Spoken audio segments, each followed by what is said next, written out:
श्रीयुक्त भरत चंद्र बेहेरा महोदय से आज एठार उपस्थित अच्छा आमर आपण मैंने जानी ओडिशार जड़े प्राज्ञ पुरुष तांकर सुपुत्र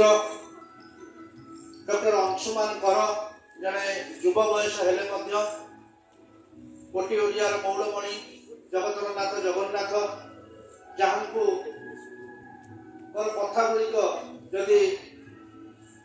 समुद्र जल को काली करा जाए वृक्ष समूह को लेखनी करा जाए तथापि गणेश जदि लेखनाकार होते सारे से महाप्रभुंर गवेषणा निजर लक्ष्य रखिंट जड़े भल साहित्यिक जड़े कवि युव बयस ओडिशार जड़े सुनामधन्य व्यक्तित्व तत्सहित आम मान ग्रहण में अच्छा अन्य जड़े आमर अतिथि से